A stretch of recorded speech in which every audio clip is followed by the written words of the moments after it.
आकाशवाणी आमदार निवासातील कॅन्टीनमध्ये 79 नियमाचं उल्लंघन, अन्न आणि औषध प्रशासनाच्या तपासणीमध्ये धक्कादायक बाब उघड, जेवण बनवण्यासाठी खराब भाज्या वापरल्याचं निरीक्षण। संजय गायकवाड टॉवेल बनियन गँगचे नेते आमदार निवासातल्या कॅन्टीनमधील मारहाण प्रकरणावरून संजय राऊतांची टीका। मुंबईला भुंगेमुक्त करण्याचं काम पोलिसांनी केलं, मात्र विचारांच्या प्रदूषणासाठी आपल्याकडे कायदा नाही, मुख्यमंत्री फडणवीसांचा संजय राऊतांना खोचक टोला।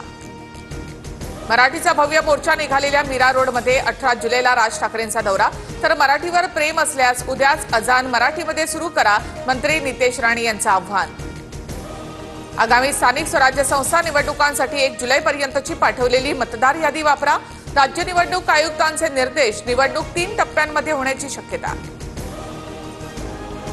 राज्यातील दूध भेसळीच्या वाढत्या प्रकारावरून भाजप आमदार गोपीचंद पडळकर आक्रमक, भेसळ शेतकऱ्यांकडनं नाही तर डेअरी चालकांकडनं होत असल्याचा आरोप, विधान भवन परिसरात प्रात्यक्षिक दाखवलं। सरकारकडून दीनानाथ मंगेशकर रुग्णालयाच्या मॅनेजमेंटची पाठराखण, तनिषा भिसे मृत्यू प्रकरणावरून विरोधी पक्षनेते अंबादास दानवेंचे गंभीर आरोप, मॅनेजमेंटवर कारवाईची मागणी।